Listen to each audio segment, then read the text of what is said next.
Slendy, Ego, Slendy, hey, hit it out the park. Hit it with a strike.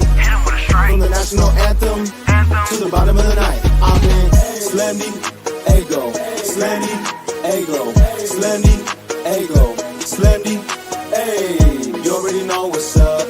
What's that? Another home run. But you know the job ain't done till we hold that trophy up. Hey. What's up, everybody? Welcome to episode 463 of the Talking Friars podcast and YouTube show. Ben Fadden with you here. It is September 6, 2023. And the San Diego Padres just dropped 2 out of 3 to the Philadelphia Phillies. And dropping this series finale to Zack Wheeler and the Phillies, obviously getting dominated by Zack Wheeler.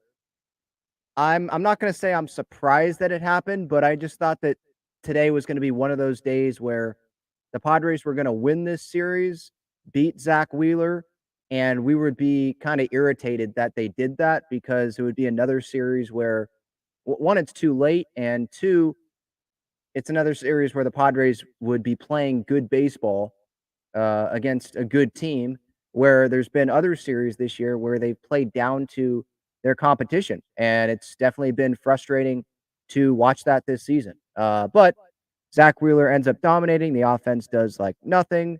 And the more interesting thing, the more, I guess, unfortunate thing coming out of this game is that Gary Sanchez's season is probably over now, as it was announced after the game that he has a fractured wrist. And to make matters worse, Ji-Man Choi, who was traded from the Pirates to the Padres, obviously, before the trade deadline, he had 0 hits with the Padres. Maybe he was going to come back at some point. It didn't matter, but maybe he was going to come back at some point here in September.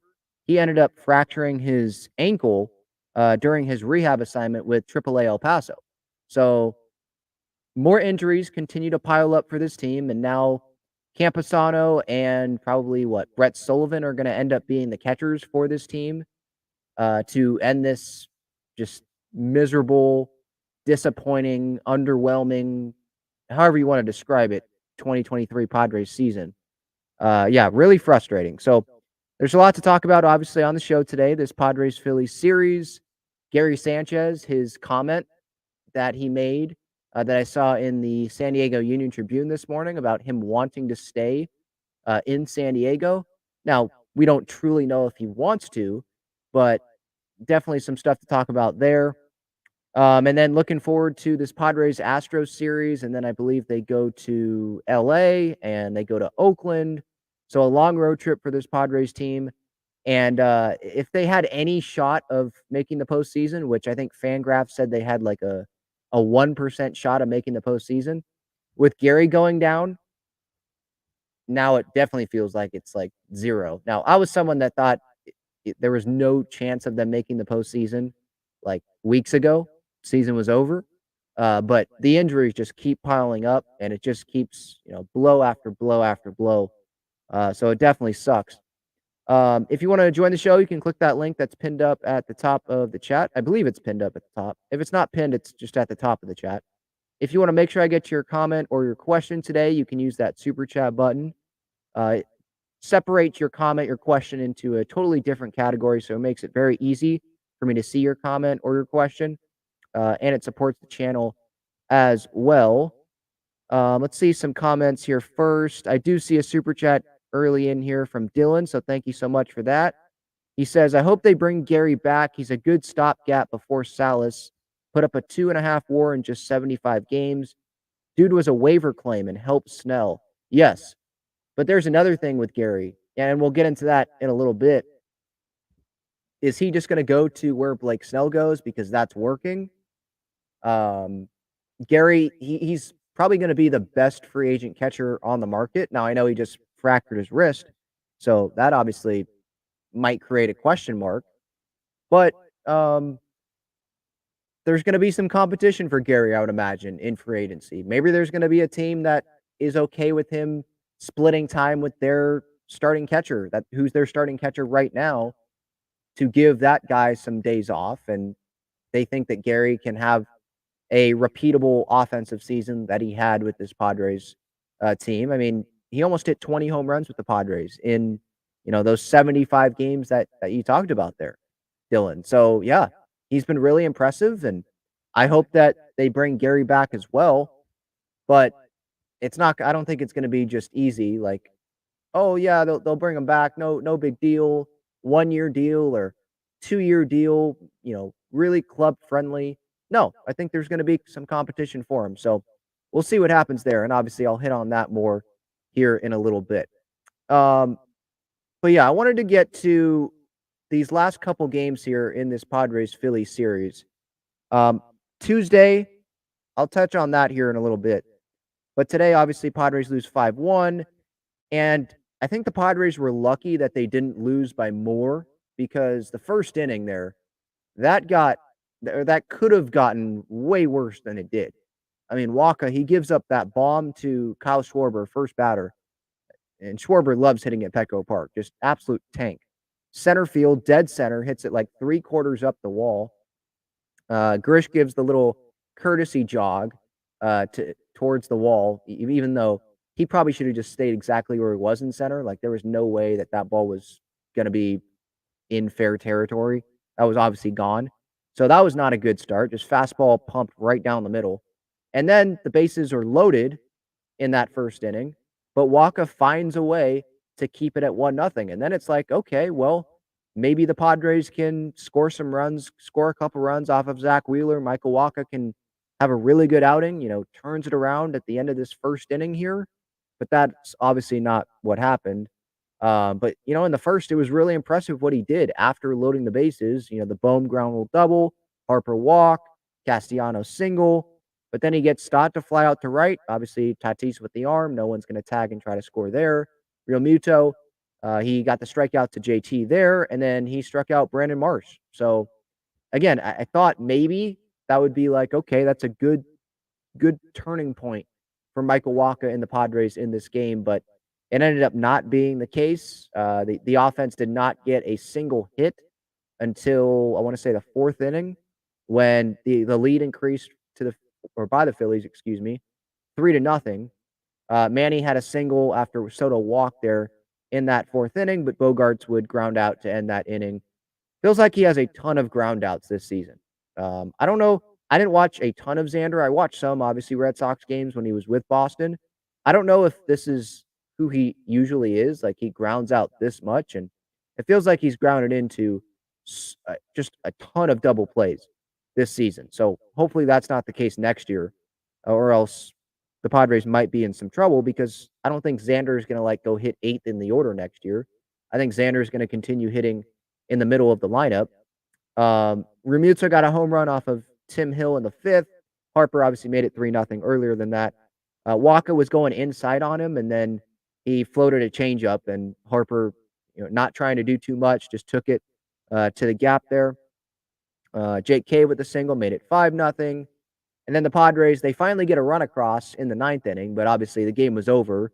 Felt like the game was over in the 4th or 5th when it was 3-0 and then 5-0, and the offense just was not doing anything.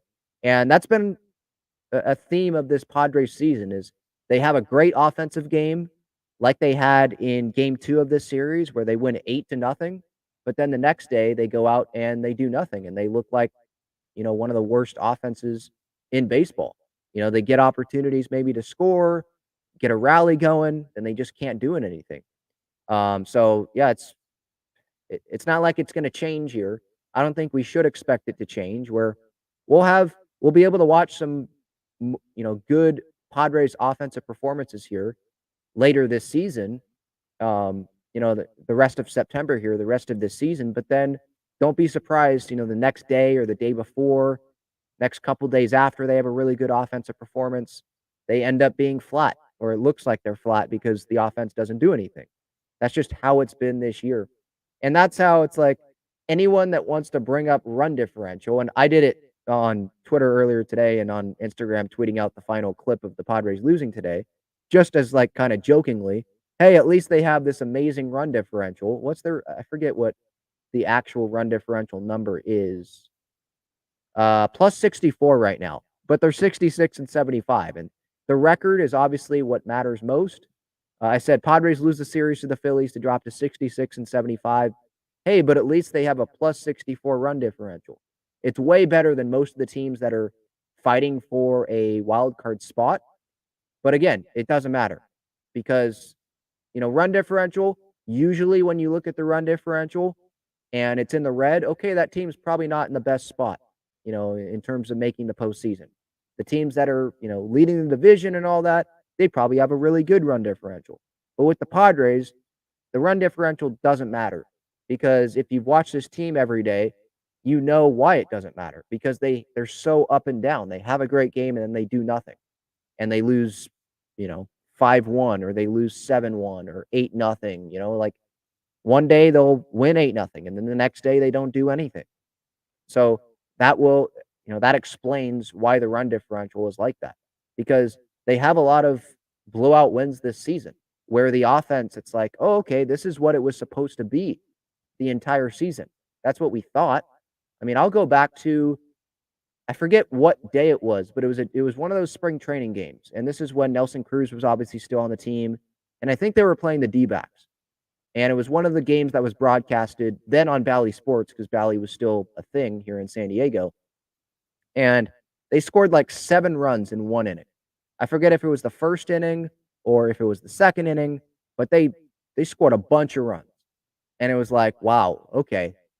It was like everyone in the lineup was producing that day.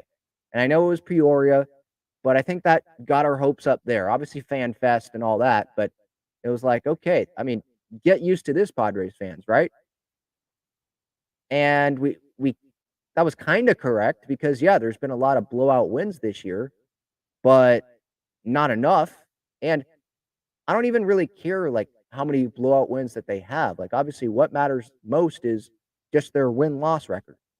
And they simply don't have enough wins. You can have a lot of blowout wins, but it doesn't matter if you're just going to get blown out the next day and you can't follow it up and you can't win 4 games in a row at all this season. Maybe their best chance to do that is going to be when they play the Rockies and the A's coming up. But there's been a lot of times this season where they played down to their competition. So why should I believe that this Padres team is going to go win 4 games in a row when they haven't been able to do it all season long and they have played down to their competition at times, losing to the Nationals and to the Reds and to the Royals, going 2-7 in a stretch against those teams. And I think the Pirates were in there. Just bad. And maybe they'll show up against the Houston Astros this weekend and they'll show up against the Dodgers in LA. That wouldn't be super shocking because they have played well against good teams, sometimes this season. But then don't be shocked if they don't do anything against the teams that they play after that. That's just how this season has been for this Padres team. So yeah, definitely today was disappointing. Michael Wacha, 4 innings, 7 hits, 3 earned runs, 3 walks on 94 pitches. Obviously, it was not his best outing, but I thought he was able to limit the damage and kept the Padres in it. Now, he had to be like perfect because Zack Wheeler dominated the Padres and the offense did nothing. But based on how it started, I was okay with how it ended up going for Wacha. Obviously, you want more length, but you have the off day tomorrow. It wasn't that big of a deal. But yeah, so that loss sucked. And yesterday, though, the positive there was Pedro Avila and Fernando Tatis Jr. coming up big on his bobblehead night. Because usually, correct me if I'm wrong, usually on the bobblehead nights, the Padres lose. There's not a great, it's usually not a great game on those bobblehead nights. Or like Jake Cronenworth, I think it was last year, Crony just didn't even play on the bobblehead night. Bob Melvin just didn't even know, and this was a scheduled off day for Cronenworth. And everyone was upset, like, how is Cronenworth not playing on his bobblehead night, But yesterday, they win 8-0, and it's, yesterday's another one where it's like, okay, there were some good moments there, but it's like, who really cares? It's not that big of a moment. I mean, the season's already over. There was real good moments for sure. Like Pedro Avila right there. We can start with him. Going 6 2/3 innings, no runs, just 2 hits. He did walk 6 guys, and so yeah, the command's going to have to improve. It's not like Pedro Avila's this amazing pitcher, but he had a really good outing yesterday in terms of the results. And he got a lot of double plays. And sometimes the double plays are going to be lucky because they're hit right at someone and it makes for an easy double play. And you're facing a lineup that has Nick Castellanos in it, and he loves hitting into double plays. Feels like that's like the Phillies' Xander Bogaerts, because Bogaerts feels like he's grounded into a ton of double plays this season for the Padres. So you'll get lucky sometimes, but your part of your job as a pitcher is to get ground balls. And so he did that yesterday, but he's going to have to really rely on movement of pitches, hitting his spots, getting those ground balls, that weak contact, because he's not this high velocity guy. You know, the fastball is like what, 93? It's not 97, 98. So we'll see. We'll see what his future looks like. But I love the moment last night where the Padres fans at Petco, everyone was, giving him a standing ovation. And he said post game that he almost cried from it because of how much that meant to him, and seeing the love from Padres fans. And because it's been a bit of a journey for Pedro Avila. I mean, this guy, he pitched like 4 innings each of the last 2 seasons at the big league level. Like, not a whole lot of work. And he got his first big league win yesterday. So there were some people that I saw in comments like, why do you think Pedro Avila should be getting these opportunities? You're making it seem like Pedro Avila shouldn't have got these opportunities. And I'm like, well, I get your point. Yeah, the numbers in AAA haven't been that great, but other guys like Ryan Weathers have gotten opportunities, and they haven't had the best numbers in AAA. And I'm just happy that Pedro Avila got this moment. And he's been pitching well at the big league level. Like, I'm kind of at the point right now where I don't really care what Pedro Avila did at the minor league level. Pitching at the minor league level with El Paso is a little bit different than pitching at the big league level, because there's a lot of runs that are scored in El Paso. And pitching at Petco Park, that's obviously different than El Paso. And what matters the most is what is he doing at the big league level. And at least the results, him pitching out of the bullpen, this start obviously last night, he's been pretty solid with the Padres at the big league level when he's gotten that opportunity. So do I want him to be in the starting rotation next year on opening day? Probably not, because that means that it's probably not a great rotation going into next season. But I want to give him a shot to be maybe a 6 starter. I definitely want to give him a shot to be on the big league roster. I think he's earned that if he continues to pitch pretty well the rest of this season at the big league level. I think, he definitely deserves a shot to make this big league team next year, and not just be like, not the Padres organization just to say, no, we'll just send him to AAA to start the year, automatic, regardless of what he does in spring training, you're going to AAA. No, I think he deserves that shot. So that was a cool moment last night to see Pedro Avila get that love from Padres fans. And Fernando got his 23rd home run of the year. He's played in every game. I think he didn't start in one game, but then came into the game later. But after coming off of that suspension, returning on, what was it, April 20th in Arizona, I was not expecting him to play the entire season, play every game, at least every game that he could. I thought there was going to be some days off because he's just coming back from surgeries. I'm not even talking about the suspension, but just coming back from the surgeries. Like, they were going to give him days off. But like Bob Melvin said, I think post-game last night, the Padres obviously were never in a really good spot with Fernando on the roster. And it's not really on Fernando. I'm not saying like it's on Fernando, because when he came back, sure, it was not a good month of August, but he should have been an all-star. Like, I thought he had a pretty darn good year going into the month of August. So I don't think it was like his fault, but based on where the record was, and he's Fernando Tatis Jr., he needed to play. He needed to play every day. They needed that bat in the lineup, and he was playing well in right field as well. And so you want that guy in right field because of how he was playing. So, he's probably been through a lot, and I highly doubt that he's fully healthy. I don't think really any player is fully healthy at this point in time in the season. And I think this year, yes, entering today, 120 OPS plus. So it's still above league average, but that's not Fernando level OPS plus. That's not the OPS plus that we're used to.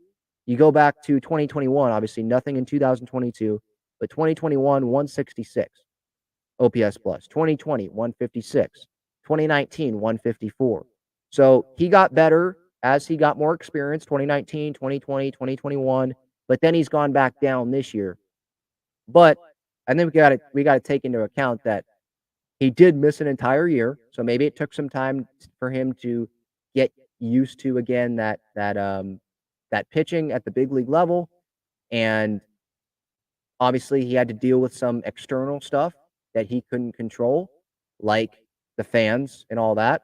Now, it was his decision, obviously, what he did, and he got suspended for it. But I think he's handled everything pretty well. And correct me if I'm wrong, and these are two different players, but Ronald Acuna Jr., he didn't have the best year when he returned from his injury. I forget if he had surgery on it, but he returned from a serious injury.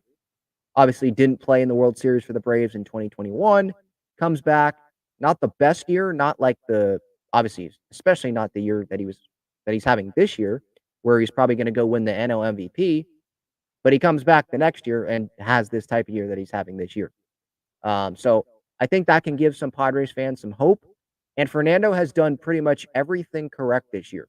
Like, what big mistake has he made this season in talking to the media, being accountable, interactions with fans, just embracing on the road that fans are going to give him a bunch of crap? Like, that's just what's going to happen. Dancing along with that. And, you know, I feel like he's done a better job of, like, trying to connect with Padres fans, running out to right field and, saluting them and all that. And that's easier to do probably in the outfield than when he was playing shortstop. But again, like, I think everything that he can control this year with his actions and all that, like, he's done a really good job of that. So that leaves me um, optimistic about Fernando's future with this club, and I think that next year it's only going to be better. I think his numbers will only be better. He'll be more comfortable. Hopefully, he'll be even more healthy. Not going to have a surgery, multiple surgeries in the off season. He'll be able to have a full season and not have to miss the first 20 games.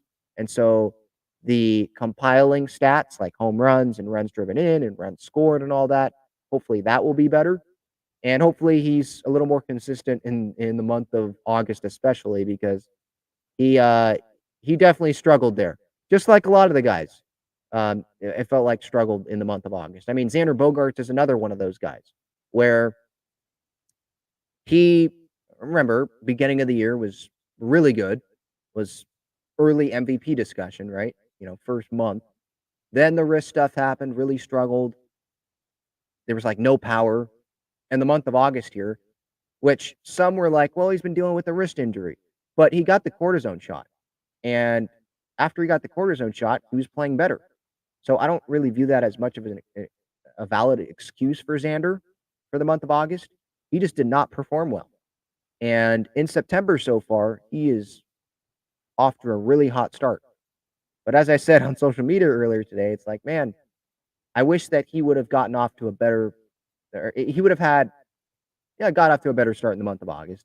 But I wish that he would have had one of those stretches in the month of August where the Padres were like still, you felt like they were still more in it. Like, no one in the fan base feels like the Padres are in it, right? The season's over.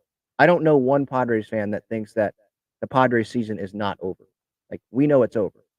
And so it just feels like, yeah, it's too late to be coming around here. It just feels like it's too late to have these great offensive performances and all that. So yeah, those are my thoughts on the two games here, Tuesday and Wednesday. Obviously, I already discussed the first game of this Phillies series where Rich Hill didn't really give the Padres a chance to win that game. I mean, the offense, sure, they scored 7 runs, but Rich Hill just absolutely sucked.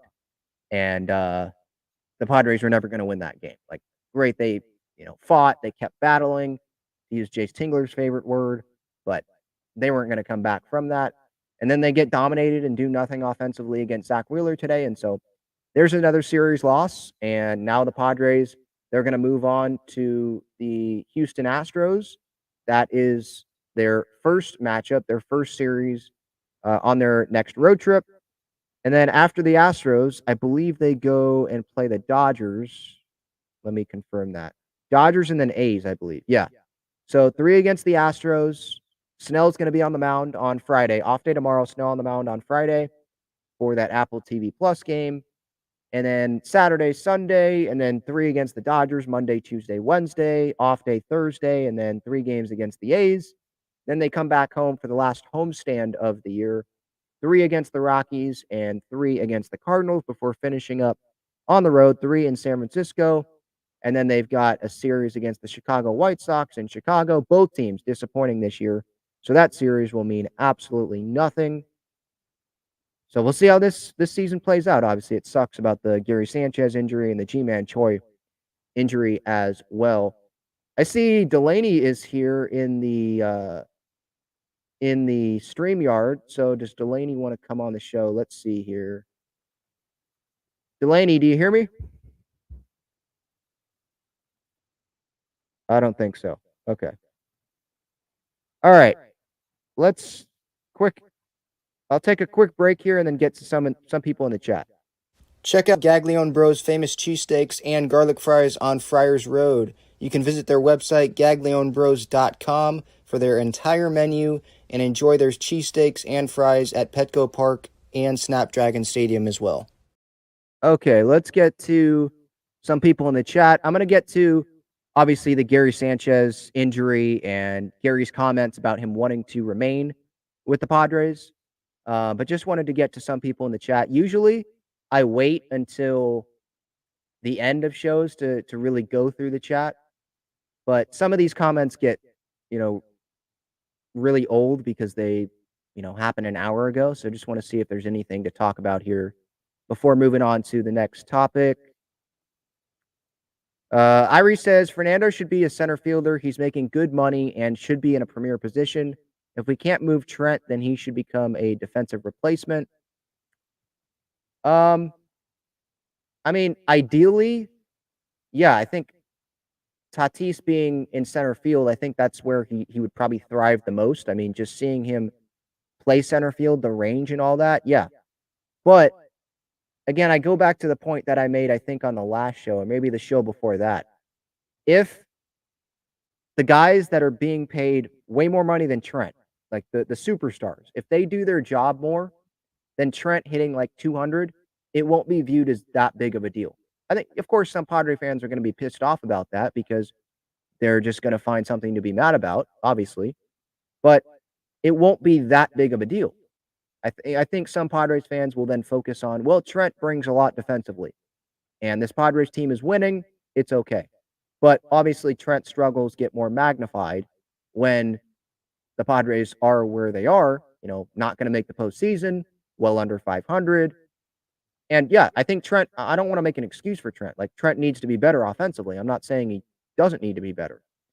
I'm just saying I don't think people were making as big of a deal about Trent going into this season because they thought that the big guys in this lineup were going to carry the team and we were going to score 7-8 runs a game and it wasn't going to be that big of an issue. But those guys haven't done that consistently enough. And so here we're at, well, Trent should be a defensive replacement, Tatis in center. That might end up being the best thing. Have Soto stay in left, at least to start the season.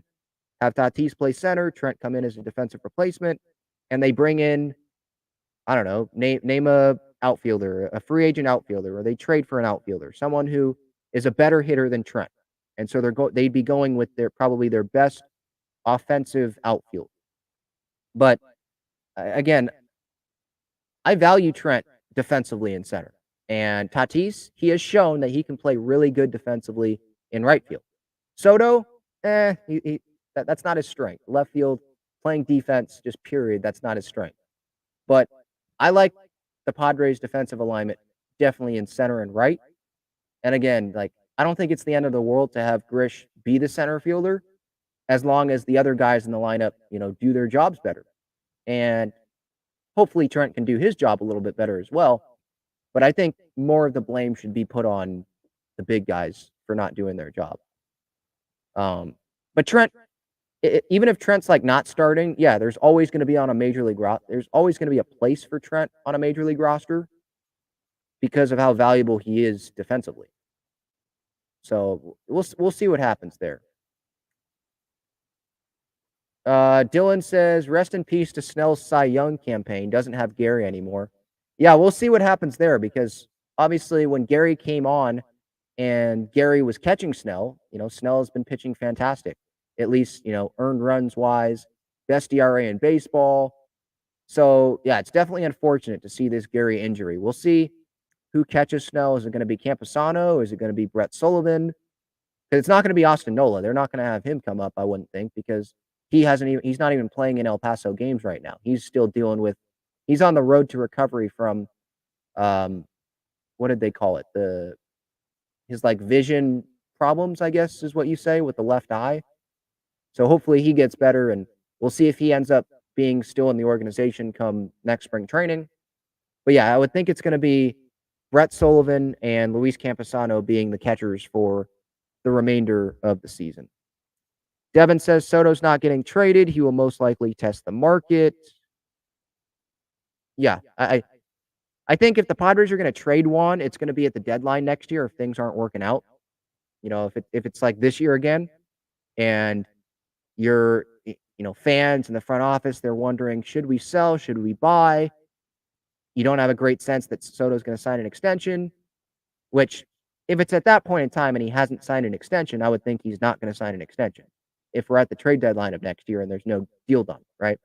So yeah, if things are like this year, then they probably would try to trade Soto then. And I think you could still get something significant back for him. Not a bunch of pieces like the Padres traded to the Nats in that deal, but you could still get something back. I mean, it's Juan Soto still, right? But yeah, I agree there. I don't think Soto's going to get traded, at least in the offseason. I think they're going to give it at least one more shot, to start next year. And I think that he's most likely to test the market because he could just come back to the Padres if he wanted to, if the Padres don't add significant payroll again in the offseason. If he truly wanted to be back in San Diego, then I think Seidler would be welcoming him back, as long as, Soto's not asking for $600 million or something outrageous like that. So I agree with that, Devin, for sure. Matt says, even if he is traded, he's testing the market. He's waited too long now. Boris will demand it. That's what it feels like. Yeah. Dylan says, bring Profar back to play left field. Let Soto play in his contract year somewhere else. So you want to trade Soto and have Profar play left field. I don't think that's the dumbest idea, but I don't think that's the smartest idea ever, if that makes sense. I get it. Profar had a good year with the Padres last year, played good defensively in left field, but Juan Soto helps you win baseball games. Defensively, he's not that great, but offensively, he's going to help you win baseball games. And even for a down year, his OPS is still really good. Maybe not like Juan Soto really good, like our expectations for him. He hasn't met those, I don't think, but he's still been really good. And he was an all-star this year. Let's not forget about that. So I'm not someone that wants to just not even try with Juan Soto in 2024. I want to at least give that a try and see how it goes. If it doesn't go well, then they can just deal him before the trade deadline, and maybe they have Profar. Maybe they bring Profar back in the offseason, have him be a bench utility guy, or you can have him play some first base if you don't want Crony playing first base and you move some guys in the infield. I don't know. I'm just throwing some things out there. But yeah, you could have Profar there as an option in the organization if you do end up trading Soto. But I'd rather, with all that they gave up, you can make the argument you want to try to maximize the return back for Soto if you've already made the decision that, you're going to trade Soto. But if you haven't made the decision yet, with all that you gave up, I don't want to only have one pennant race with Juan Soto because this year doesn't count because they never were in it, right? I guess May when they were 15-10, but that's such a long time ago. I want to try at least one more time. I want to try again at least one more time. That's how I view it right now. Anyone else in the chat here? Devin says this team is too depressing for me to watch, so I stopped. On to 2024. Well, you didn't miss a whole lot today, except that Fernando Tatis Jr. played second base. which I was definitely not expecting. And I don't really understand why the Padres put him at second base today. I understand, like, in the game because Matthew Batten was pinch hit for and they didn't have another infielder. But even then, you could have put Tatis at shortstop, had Bogarts play third, have Kim play second. That would have made more sense, I think, than having Tatis play second base. And they had him in the outfield. So, like, just keep him in the outfield. It was like 5-0 at the time. Why are you pinch hitting for Matthew Batten for with Campusano? Like, what's the point? Like, the game's already over. I know Campusano went in because Sanchez got hurt, but you don't have anyone on your bench. Like, you made that move knowing that Tatis is probably going to have to go play second base. I just don't think that was the smartest thing to do. But, I mean, this game, obviously, the game doesn't matter at the end of the day, only, like, injury-wise with Sanchez. It just makes me question, like, why is Jurickson Profar not on the roster? You know, because Jurickson Profar, he's hitting home runs in El Paso. He can play multiple positions. He can play first. He can play second. Might be able to play third. He can play left field. He can play other outfield positions. He can DH. He can be a bat off the bench. Like, I think that just shows, like, AJ Preller's lack of depth on that bench, right? And did maybe Bob Melvin? I haven't heard the post-game audio from Bob Melvin. I'll play that here in a second. But maybe Bob Melvin did this to kind of, like, stick it to AJ, because there's been reports like, yeah, AJ, Bob, they doesn't seem like it's the best relationship there. And maybe Bob was like, hey, AJ, okay, I'll put Tatis at second base. I'll pinch hit for Batten because you give me no options on the bench. So I'm going to really point out the lack of depth, your bad roster construction here, by putting you in the game, by putting Tatis in at second base. I'm trying to find the Bob Melvin audio here real quick. Hold on one second. 97.3 The Fan probably has it. Okay, here it is. Today, but did his best to try to keep you in there. Yeah, I mean, one pitch to Harper there, and it's still a run. I don't know how he got out of the first with only one run, but he tends to be able to do that. So it was a lot of pitches there in 4 innings, but just really one pitch away with Harper. Just the one moment with Juan was the same thing with his hand. Yeah. Kind of comes and goes stinger. It's the finger, so it hasn't, we haven't seen him do that in a while, but got him a couple times today. I know why it happened and all, but could you go over the decision with Fernando and just what you thought there? It's I'm just trying to get our hottest hitter up there and didn't want to play anybody too out of position, so he's all up for it. It's just lack of what we have right now. So that's Oh, see, he's not afraid. Not afraid to call it AJ right there. That's just, he said it right there for you. Like, just lack of depth. They just don't have it. Lack of what we have right now. so that's pretty exclusively just the situation, and you can't be there, and it is something that probably wouldn't happen again in the future. I hope not. You guys are closing in on 3 million fans. Got close today, I think. Yeah. What do you make of kind of what they've meant to you guys this season? You got one homestand left. It's been as amazing as last year was. It even seems more so this year based on the fact that we just haven't played well. But they keep coming out. It really is amazing. I think we broke a record for sellouts, and we still have another homestand coming up. So Bryce Miller wrote an article about how they're the MVP this year. He was spot on. Bob Melvin's like, yeah, none of the players are the MVP. No, none of them. The fans, because they keep showing up for this under 500 baseball team, and they keep selling out the baseball games for this under 500 baseball team. So yeah, they're the MVP. Not no one on the roster. None of these superstars. I mean, I would say like Hassan Kim's the MVP, but yeah, the fans they keep showing up this year, and I know a lot of these are like season ticket holders, so these tickets were already sold and all that. But yeah, Padre fans, you guys have been tremendous this year, and there's been a ton of Padres fans that have, ran into me at games and stopped me at games, had a few last night, and you guys are always, super kind and all that.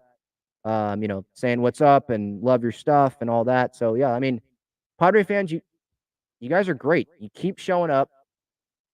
This Padres team doesn't really deserve us, keep showing up and keep really giving them support based on how disappointing this season has been.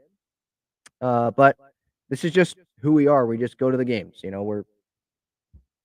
This is all our collective, thing to do, and it all brings us together, and that's part of the beauty of sports.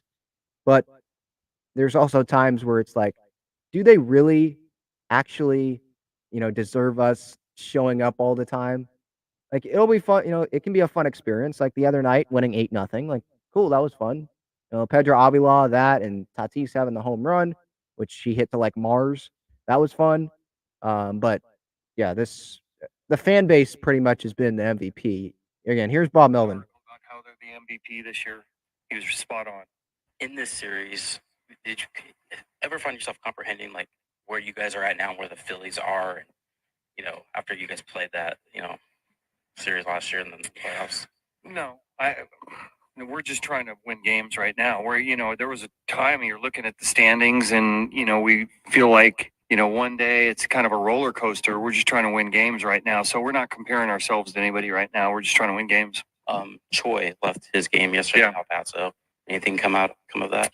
Yeah, I think he fractured his ankle. I think there's a break there, and Gary too. Gary, his right wrist had to come out of the game, fractured wrist. You have a TBA for Sunday? Not yet. It is TBA though? Yep. What is going into that, Bob? Sunday, the decision there.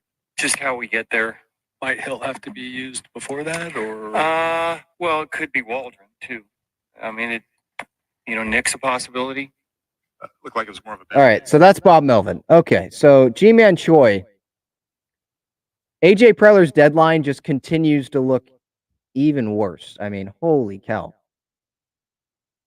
I made my voice clear and heard, before the deadline, wanting the Padres to sell. Trade Hader, trade Snell. This team doesn't have it this year. Why waste these guys' great seasons? Josh Hader pitching like once a week. Blake Snell is going to go win the Cy Young Award. Like, you could go get something back for those guys and set yourself up better for the future. But nope, did they sweep the Rangers? They had a really good series against the Rangers, and that felt like, okay, yeah, they're definitely not going to be selling. So I accepted, yep, they're going to go make some marginal moves. Just don't go make some huge move where you have to give up top prospects, because this team isn't it. But I accepted, okay, they're going to do something here. And AJ goes and acquires Rich Hill, G-Man Choi, Garrett Cooper, Scott Barlow. And I was like, okay, I wasn't like, pissed off about the deadline. Again, realizing that they were going to do what they did, make those marginal additions. But, I mean, bringing in Rich Hill, I know circumstances, right? Like Musgrove gets hurt, and now Rich Hill has an elevated role, and Yu Darvish gets hurt and all that. Now we see Pedro Avila and Matt Waldron. And so it kind of just, it went into a down spiral, right? But like Rich Hill thinking that guy was going to come in and give you like 5 innings to start and not throw batting practice. I don't think that was smart to really think that was actually going to happen. And Garrett Cooper hasn't like super impressed me. He's a free agent at the end of the year, I think. So we'll see if they want to bring him back or not. I don't think he would be super expensive. Scott Barlow had some good moments, and he's also had some bad moments. And obviously G-Man Choi, that's like the ultimate flop of the deadline. The dude got 0 hits with the Padres. 0. And he goes on the IL, I think, with that rib issue, then with the ankle. And it just feels like AJ's had a lot of these flops at the deadline. Like bringing in Jake Marisnick in 2021 when you already have a Jake Marisnick on the roster in Trent Grisham. You needed pitching, and you go out and get like no pitching. And then the team collapses, obviously. You have Jake Arrieta pitching and Ross Detweiler and Vince Velasquez pitching for you in September. Jake Arrieta faking a hamstring injury, and he's on the golf course the next day. Like, just an absolute joke in 2021. Just some of these moves, it leaves you scratching your head. And the Padres, like, you can't convince me otherwise. I believe they'd be in a better spot for next year, for the future, if they traded Snell and Hader before the trade deadline, like they should have. And I just think that, AJ, sometimes he gets himself into trouble because he believes too much in the roster that he constructed. Instead of just admitting, hey, this isn't the roster, I made a mistake, but instead he doubles down and Peter allows AJ to double down. And then this is where the Padres end up being. All right, I see John's in here. What's up, man? Nothing much, man. How you doing? I'm all right. Could be a little bit better, but I've already accepted the season's over. Yeah, we could be talking about October right now if we were in a better spot, honestly. Yeah. Yeah, no, I just I don't know. I think I just watch Padre games for the sake of just watching Padre games at this point. But I think it is good to see that. I mean, Xander Bogaerts is finally heating up. I mean, I don't know. I think the pressure's been lifted off these guys, so they're just don't really care as much, I think. And so, I mean, that's good to see. I mean, it's entertainment at the end of the day. So, yeah, I don't know. It's a little disappointing, but I don't know. I think I have to disagree with you on the Blake Snell thing. I think we should. I'm glad we did the moves that we did, but I still think at the end of the day we still should sell Hader at least, because I mean, like, what? I mean, he wants a perfect ending. He wants a perfect setup before he starts going, and we could have gotten a better prospect from him. I don't know. Robert Suarez could have easily filled in that role, or Scott Barlow, or Garcia, or somebody. I mean, honestly. Yeah, but with Snell and Hader, like, if you were going to trade Hader, then why would you keep Snell? Like, I thought it was going to be none of them or both of them. Like, trading one, because if you're trading one, you're telling your fan base that we're not all in on winning. Because if you trade Hader, like, he's one of the best relievers in baseball, he's your star closer. You just traded for him last year. You're saying that we're not going all in, so might as well deal Snell as well. Yeah, I mean, I don't know. I don't think it's necessarily an all or nothing thing with a lot of these teams. I mean, I don't know. I think it's more of along the lines of you kind of get the more value from it. I think in the end of the day, I mean, Snell, we needed more starting pitching first and foremost. I mean, we got Rich Hill for a reason, and so I think if we were to sell that, it would have much more of a detrimental impact in terms of where we were and where we wanted to go, I think. And Hader, I think, could have been easily substituted with just more pitching with our bullpen and someone. He could have been substituted with me because I just sit there in the bullpen. That's what he does. He pitches once a week. Yeah. I feel bad. In a way, I'm like, such wasted talent. I mean, this whole organization is just like, it's just so sad. But I don't know. I mean, I have hopes like next year, and we'll see what happens. I mean, at the end of the day, but hopefully Bob Melvin comes back. But I think AJ Preller has an ego thing as well. That's for damn sure. So we'll see. I don't know. He's just, it just feels like he's so, what's the word? I don't know. Addicted. He's just addicted to the superstars. And yeah, superstars help you win. Like, they're good players. They're superstars for a reason. But that also extends to, okay, you have the superstars on the roster, so he feels like I have to go all in every situation, every little, before the trade deadline, in the off season, just anything, any spot, you have to go as far as you can with that, and that's definitely been to his detriment at some times, in his Padres tenure. That looks like it's going to continue because I just don't see Peter Seidler going from AJ's excellence in the middle of the season to, yeah, you're fired now. Yeah, I mean, that is the ultimate question. I mean, I just wish that Peter Seidler at the end of the season would kind of do what Steve Cohen did and provide us with a little insight into what he's thinking. Because, I mean, he spent a lot of money, first and foremost. And I'm pretty sure he had to do a lot of convincing to other owners. Hey, you got to chalk up. Like, this is going to be worth it. Like, we know NLCS, like, this is, we got a lot of extensions coming along. If we want to keep the same team and keep the same fan base, like, we really have to put the investment forward. And I mean, he's a numbers guy. So, I mean, I gotta know at least what's going on in his head. What's he thinking? What's he thinking 2-3 years from now? He said he's a real big strategist in that regard. So, this isn't a big market, and we've sold out a lot of home games, right? But I don't expect the same kind of results for next year, given the disappointment that this year was.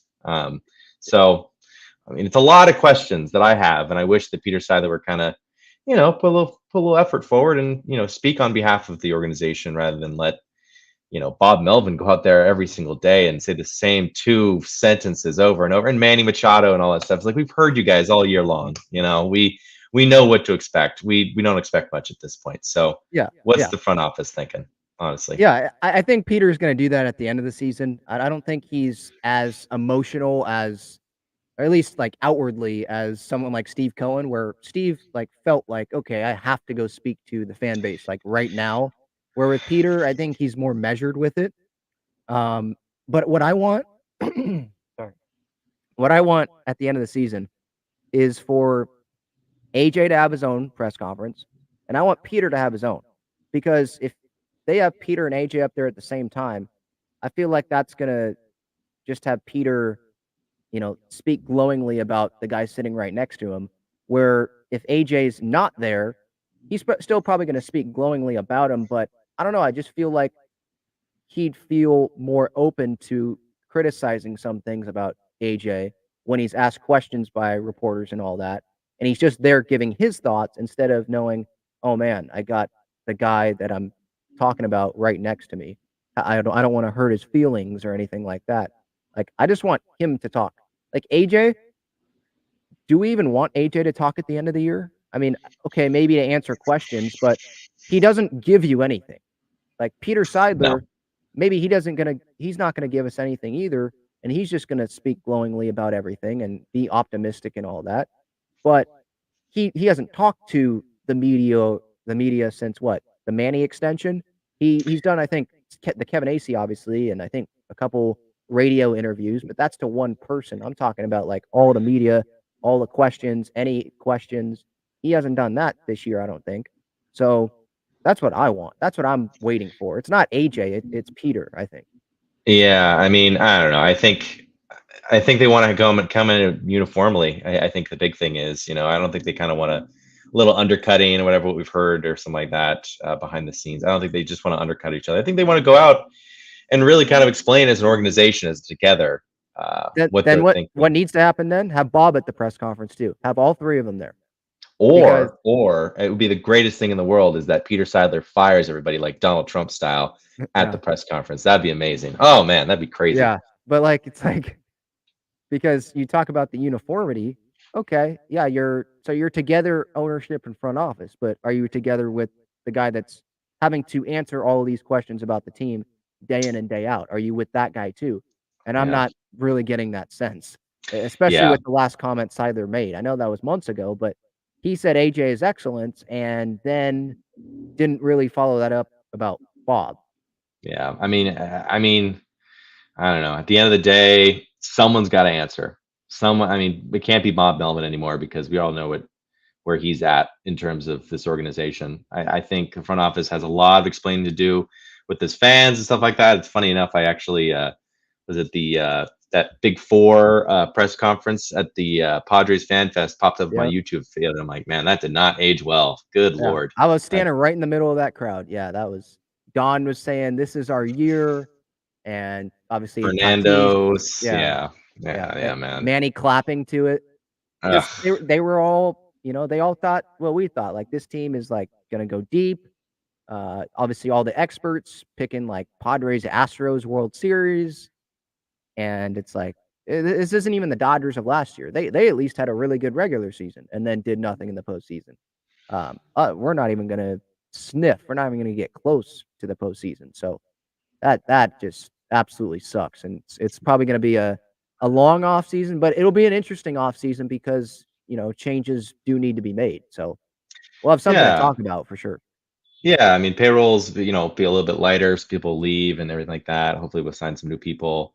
And I think at the end of the day, I mean, I hope, and I'm pretty sure that, a lot of these people in this clubhouse are obviously thinking about the offseason, but I mean, they're also probably thinking like, listen, we probably came with so much confidence, so big egos, probably thinking like it was a guarantee that they were going to win all these games and, possibly beat the Dodgers in the NL West. But I hopefully this coming off season they just take a long look in the mirror and realize that you have to earn it. You got to earn it. Got to earn our respect. Got to earn the fans' respect. Got to earn every single win that you have up on that scoreboard. So we'll see. Yeah. Yep, definitely. All right, John, thank you so much for the time. Appreciate it. Thanks for coming on. Have a good one, man. You too.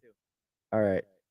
All right, let's see some more people in the chat. I do see a couple here that want to come on the show, so I'll definitely get them on.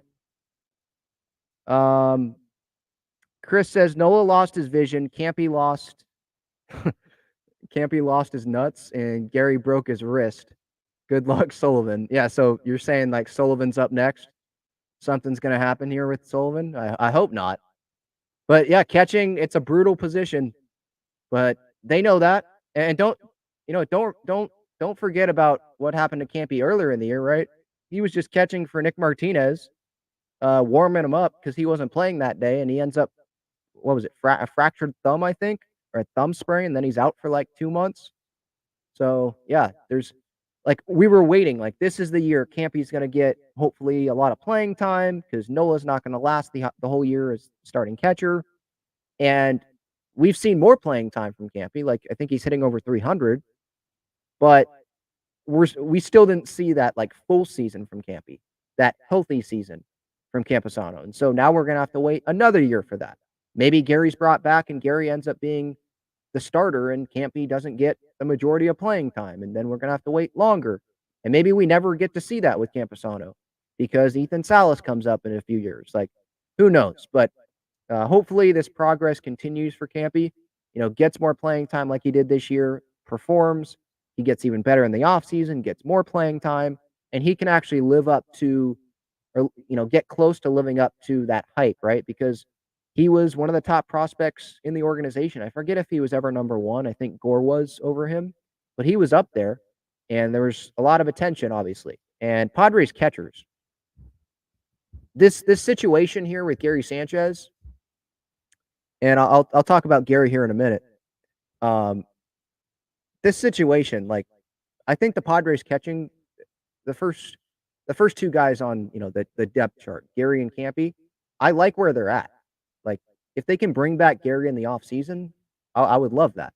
Like, the Padres have had bad catching since when? I mean, I was going back earlier this morning and looking up, and it's Victor Caratini below average OPS plus, and Austin Hedges, and Derek Norris. I mean, holy cow, that sucked. Who was before him? Was it Rene Rivera? I think he was the last Padre before this year that had an above average OPS plus offensively. Like, it's been a long time. Obviously, Nola, we know that he, he was not the same guy that he was with the Seattle Mariners, right? Padres thought they were getting this like hit for average catcher, and that just wasn't really ever the case, Yeah, Nola 2020 to 2022. Maybe he ends up catching still at the big league level for the Padres. Next year. Caratini 2021, Austin Hedges for a long time. They rode with him for a long time, and that was defense only. I mean, he sucked at the plate. Derek Norris, obviously, 2015 to 2016. There was the clubhouse stuff, and just he had some home runs, but obviously you got to do more than that. And that definitely did not work out well. But Sanchez and Campy entering today, 114 OPS plus for Sanchez, 131 OPS plus for Campy. So, like, that duo there, ever since Campy came back, it's been, I think, one of the best in baseball. I forget. I think it was in the Union Tribune. Maybe AC wrote about it. But he mentioned that this is like top 5, like offensive catching production, Sanchez and Camposano. So if they can keep that together, what's the saying? If it's not broke, don't try to go fix it, right? Don't try to go fix it. Just bring them back. And if it doesn't work out, it doesn't work out. But what, you don't bring back Gary Sanchez and you bring in some other guy, you think that guy is going to be better than what Gary Sanchez has provided this year for the Padres? I mean, I just don't see that happening. All right. I see. We'll try to go to Delaney again. Delaney, what's up? How's it going? Good. I just don't see that happening. All right. I see. Oh, am I in the background there? I think I'm in the background. Okay. Yeah, we Good? turned it Okay. down. Okay, go ahead. What did you think about this series, Padres and the Phillies? Not great. Not great. Yeah, definitely. Frustrating for sure. Last game wasn't good. Yeah. It was, look, yesterday winning 8-0, like, again, it was a good night. There were some good moments there, but then they followed up today with a 5-1 loss where the offense, does nothing. Mm-hmm. It's been disappointing, and this is how it's been pretty much the entire season. Yeah. What do you think about switching Fernando and Juan in the outfield? Having, what are you Juan saying? back in right and Fernando in left. In left. I don't really like that because Soto, he's not that great of a defensive outfielder anyway. And Tatis, like Petco and right, it's way bigger than in left. And Tatis has already gotten familiar with right field. He probably should win the Gold Glove in right field this year.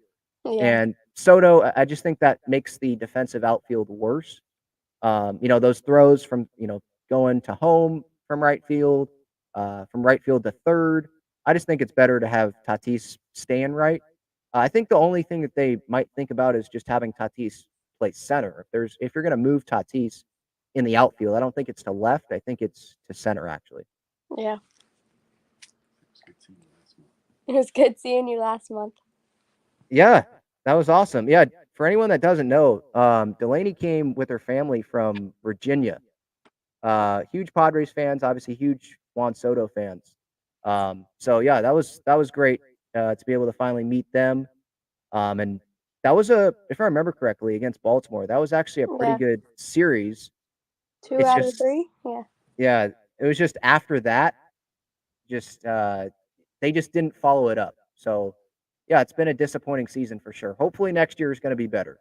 Hopefully, next year it's a postseason appearance happens, and they can make a deep postseason run and end up winning the entire thing. Because this season, Padres fans, they've continued to show up at Petco, and given this team a ton of money, and it just they haven't gotten the results back, and a lot of disappointed Padres fans have continued to go to Petco. So hopefully they don't get disappointed again next season for sure. Yeah. What do you think about coming to DC for the next Padres series? Yeah, next year I might try to do that. Padres Nats at Nats Park. Those are that's one ballpark that I haven't been to that you'll be very disappointed. Yeah. It's one of those where it's not ranked as like Pittsburgh or San Diego. But it does, on TV, it does kind of look kind of cool, to be honest. So I'm gonna definitely try to do that. I think it's in the summer, so that might be able to work out. Yeah. So yeah, we'll see about that. Hopefully the Padres will be like 20, 30 games over 500. Yeah, And hopefully. Padres fans will be much more happier and much more willing to make those trips. I mean, on the road this year, Padres fans have definitely showed up. So it's not like it's only been an at-home thing.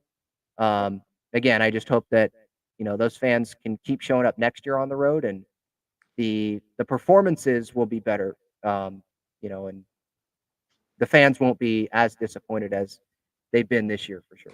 Yeah, Nats Park is crazy with Padres fans here even. Yeah, I'm sure there's a lot of them that have converted as well because they were, big Soto fans. Even though the Nats, they've got a bright future for sure.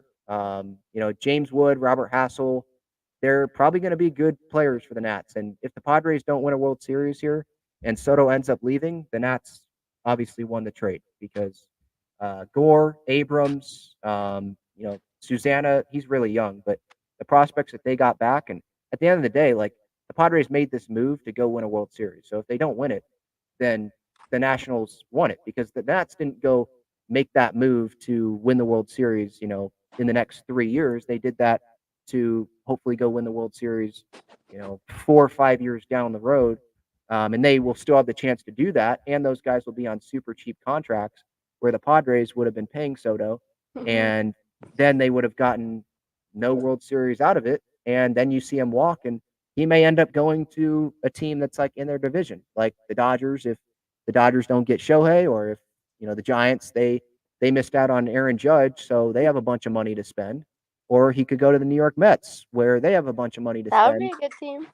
I mean, I prefer not. Well, I'd yes, like to but see Soto stay, or just go to an American League team and we'll play him in the World Series. But yeah. yeah, we'll see what happens there. Hey, the Nats won with him only being 21. So yeah. I'm not super confident that he's going to stay. I think he's going to ask for probably over $500 million, especially if he has a good year next year. So we'll see what happens there. I'm not super confident with that. yeah. All right, I think I'm going to get to Carter here. So Delaney, thanks so Okay. much for coming on. Thank you. Yep, see ya. Okay. Carter, he's coming on here. Carter, what's up, man? Are you on? Can you hear me? I don't think you can hear me. Okay. All right, quick break, and then I'm going to get to the Gary Sanchez stuff. I want to tell you about the best and easiest way to play fantasy sports. It's Underdog Fantasy. They have great pick'em games and best ball tournaments. In pickup games, just pick higher or lower on 2 to 5 players' stats, and you can win up to 20 times your money in a single night. You can go cross-team, cross-league, and even cross-sport.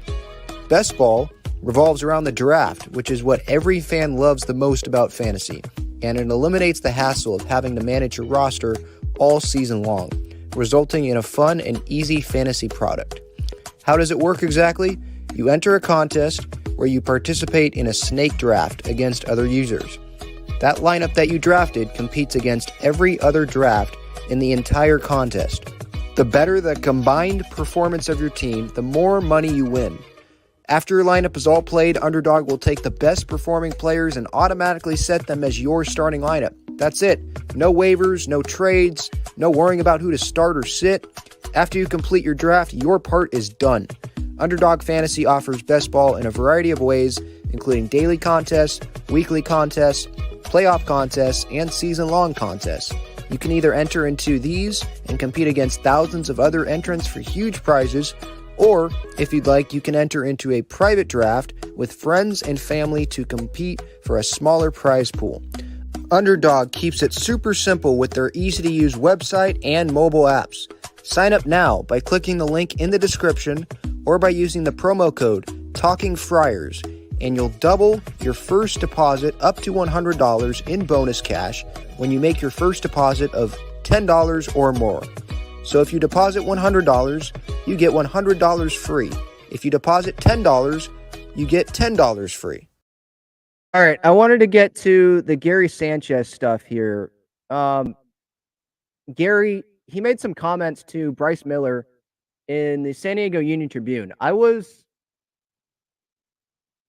want to say I was surprised that Gary said that he wanted to stay, because what is he going to say?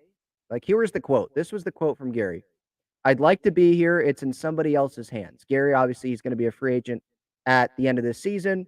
He's going to get a lot of interest. I was a little surprised, not shocked, a little surprised that he said this.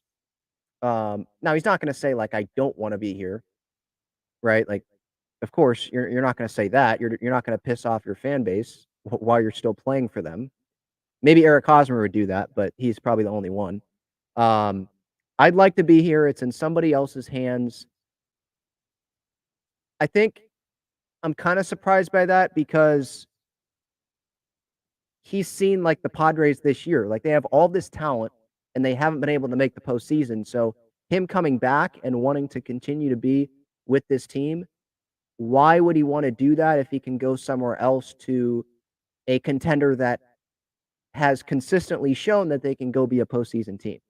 Now, it is based on, situations like Dodgers. Obviously, Will Smith's the starting catcher. The Braves, they have catching. But there's probably some other teams in baseball that are contenders where he could go and split time at catcher, Maybe a team will be willing to give more money to him in free agency than the Padres will. So I guess I was expecting him to say more like, we'll see what happens. I've liked my time here, and not like really give a definitive answer. But if he truly wants to be here, I mean, there's definitely a case for him to stay, because if it isn't broke, don't fix it. Don't try to fix it, right? He's been playing pretty well with the Padres here offensively, much better than he did with Minnesota, with the Mets, obviously, before, in the limited sample size with the Mets, before the Mets let him go. And so it's working here. And so does he want to break that? Does he want to have to go to another team and maybe it doesn't work there? Maybe he's not as comfortable there, you know? And if Snell stays here, I mean, that's working as well. Now, if Snell stays here, then I feel like that increases the odds of Gary staying here, right? Because Snell, it seems like Snell and Gary's relationship is really good. Now, let's say Gary's offered a 3-year deal for like $30 million from a team, and the Padres are like, no, we're only going to give you 2 years. 2 years, $25 million, something like that, right? Then he's probably going to be like, sorry, Snell, I'm going to go to this team. They've just given me millions of dollars more than the Padres have. I'm going to go take that. They've given me an extra year guaranteed. I'm going to go take that. And that would be understandable, right? So, yeah, I don't have like this firm, grasp or this great prediction on what I think is going to happen with Gary. I know some are thinking like it's dependent on Blake Snell. Like Blake Snell is going to convince Gary to go wherever Blake goes. But I think you have to look at the situation again. Like Blake could be offered a bunch of money by, name a team, whatever team, the Mariners. I don't just name a team, whatever team, and they could have a all-star catcher at that position. Is Gary going to want to go there and not get as much playing time because that guy is starting? Like, what if Snell goes to, like, the Phillies, let's say, and because the Phillies don't bring back Nola and they want to bring in Snell, goes to another team like that, and they have someone like J2 Omuto catching. Is Gary going to want to go there? Probably not. So, and if the Padres are like, here, we'll give you 2 years, I think that the chances of him coming back increase, But I don't want to make it seem like this is going to be some easy thing for the Padres to go bring Gary Sanchez back. Because if you look at the other free agents, unrestricted free agent catchers in the offseason, I was looking at this morning. Yasmani Grandal, who is past his prime, obviously, with the White Sox. There's been some clubhouse issues this season with Chicago. He has an 80 OPS plus. League average is 100. Gary's OPS plus is 114, or it was at least entering today. And we've probably seen his last game this season with the Padres. Hopefully it's not his last game with the Padres, because I would like to see him back. Austin Hedges, who is good defensively, but absolutely sucks offensively. Maybe some of us could be better at the plate than he is at the big leagues, and I'm not joking. He has a 26 OPS plus. That is terrible. Martin Maldonado. Okay, maybe some team would want him, but it feels like he's an Astro. Like he's going to be with the Houston Astros. He's found a place there. Feels like there's always going to be a spot for him until he, wants to retire or something. He has a 63 OPS plus though, so nowhere near Gary. Mitch Garver is the only other significant guy there who would be competition for Gary to get the most money or be the most attractable in free agency. Garver has a 150 OPS plus, and I believe he's been sharing playing time with the Texas Rangers, former Minnesota Twin. So it's between Garver and Sanchez. Maybe Sanchez goes somewhere and the Padres bring in Mitch Garver. I'd be open to that. And I think getting Sanchez or Garver to come to San Diego, have Sanchez return, I like that. Pairing that up with Luis Camposano. Austin Nola, I wish the best to him, but I don't think that he is going to be that solution. That's going to be an acceptable solution if Gary ends up leaving. No, the Padres just say, no, we'll just have Austin Nola be one of the catchers on the roster again. I think Austin Nola's time, getting consistent time at the big league level with the Padres, I think that's ran out. It's ran its course. Sure, he's dealt with issues this year for sure. And that sucks to see. It sucked to read over the weekend. some of the stuff that he's had to deal with, right?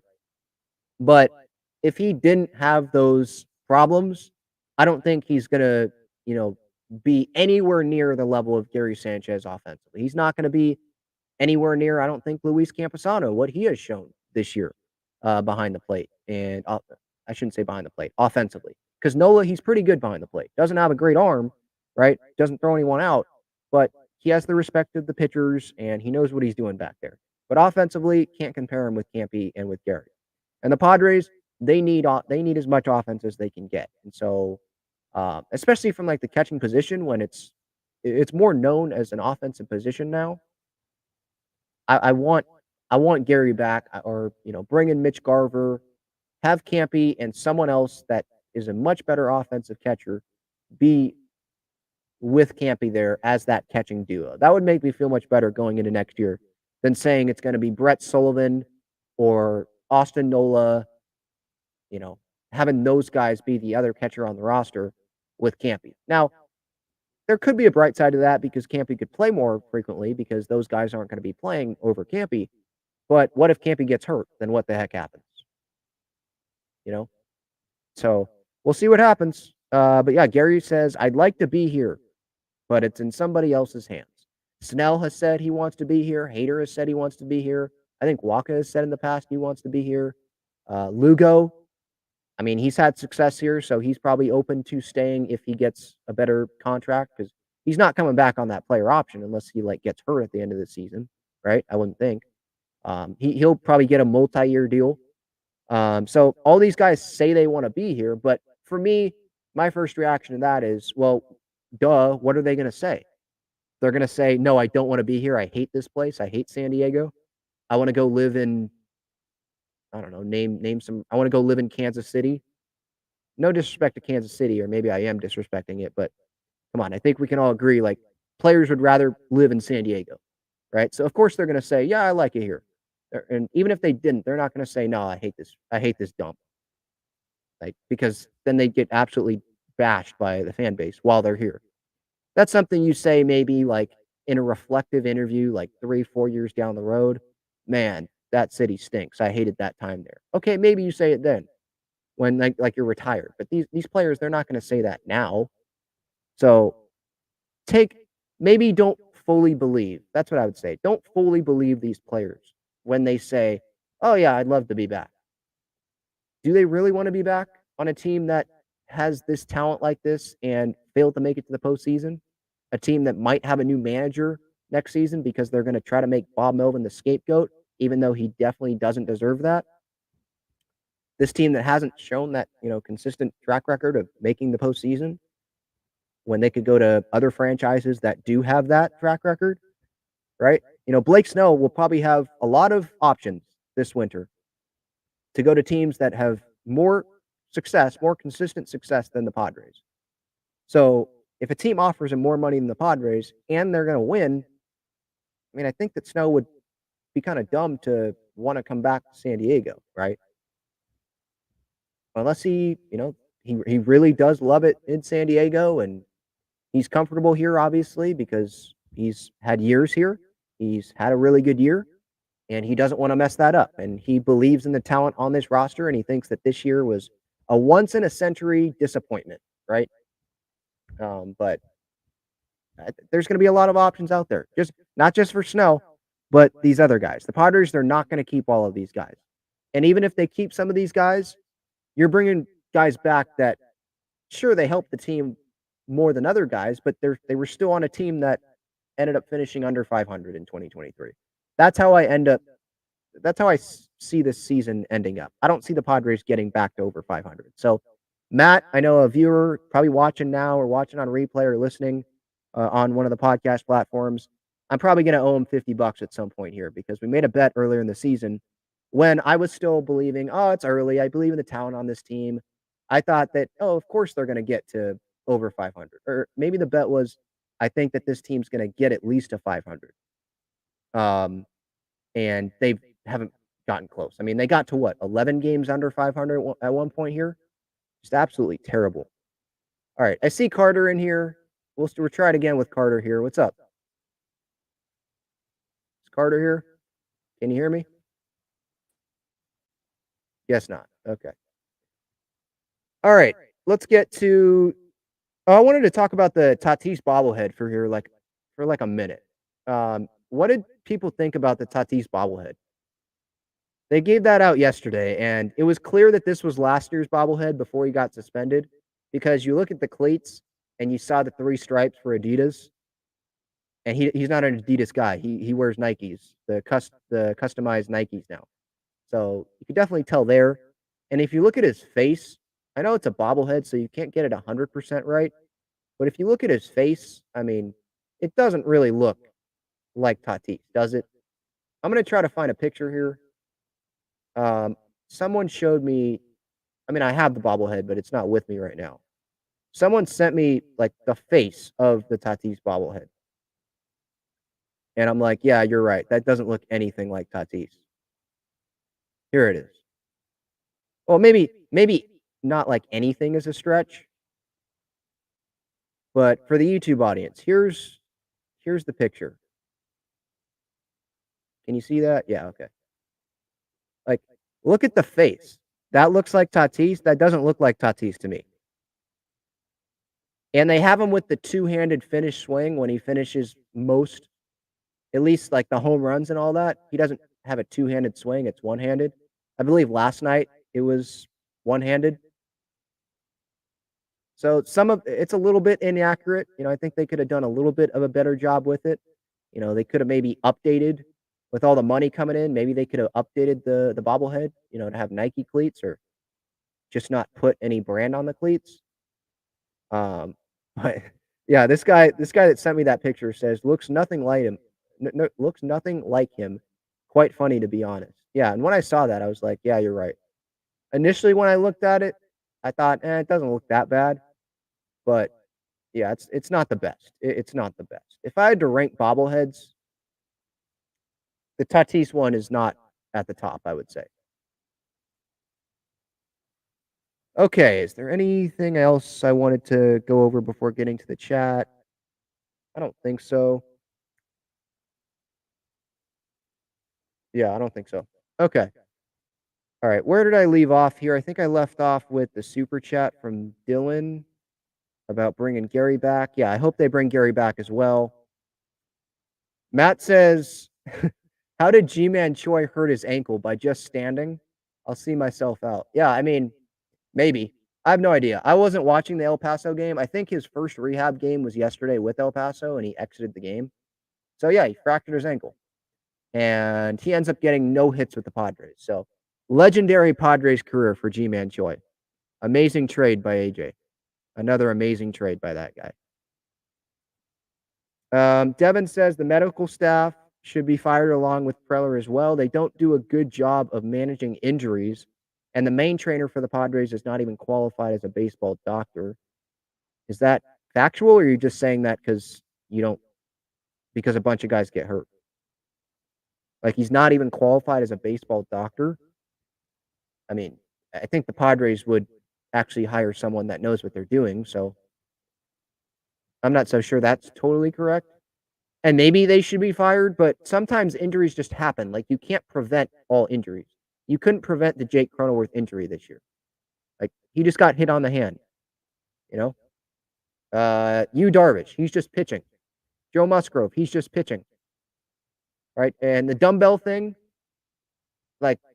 or not the dumbbell, whatever it was, kettlebell, it just slipped. Like, sometimes things just happen like that, And it's not the trainer's fault or the medical staff's fault. So, I mean, how about Tatis this year? He's been pretty healthy this year, right? And last year, I'm pretty sure this same medical staff helped Manny get back really early. I know Manny had his own personal people at home and working on him 24/7, but he hurt his ankle and he came back way earlier than expected. Way earlier. The medical staff didn't help him there, so that those people should still be fired. Like, I think a lot of this is just blaming it on people other than the players, trying to find a reason why the Padres are where they are, instead of just trying to hold these players accountable. Like, they just have to be better. And sometimes injuries just happen, and that's part of why the Padres are where they are. right? The Padres trainers could have prevented Austin Nola from being hit in spring training, and then whatever happened after that, right? They can't control that. Some things just happen. There's an update here from 97.3 The Fan. Says G-Man Choi has been diagnosed with a right foot Linz Frank injury. I don't know what that is. Right foot Linz Frank injury. I'm looking that up right now. Midfoot. What causes it? This may happen with a simple twist and fall on top of a foot that is pointing downwards. So maybe he pivoted somewhere, maybe in a swing or something, and it happened. Okay. So is it not? It's not a fractured ankle. It's a hurt middle of his foot. Is that what they're saying? Whatever. The point is, G-Man Choi, I mean, the guy got 0 hits with the Padres. Talk about a flop of a trade. Rich Hill and G-Man Choi. Rich Hill, who just throwing meatballs up there, and G-Man Choi literally did nothing. Like, what was his best moment in a Padres uniform? Like when we acquired him, because some fans were happy about it. Him walking, because I know he walks sometimes. Was that the best moment? I don't know. His picture with Ha-Sung Kim at Petco Park, thinking that was going to be this like amazing thing. That trade, holy cow, that trade sucked. And who did the Padres give up in that deal again? Let me double check that, because we know as Padres fans, we have experience with this. The guys that the Padres traded here for Rich Hill,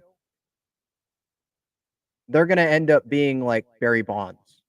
Okay, Alfonso Rivas, who did more with the Pirates already this year than G-Man Choi did with the Padres.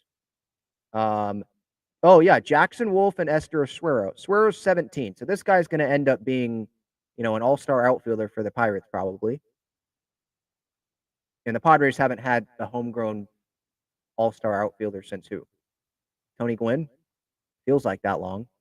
That might be accurate, actually. I don't know. And Jackson Wolf, who might end up being like the next Greg Maddux or something, because he's not a high-velocity guy. But like Jack Sawinski, now I think was that in the Musgrove deal?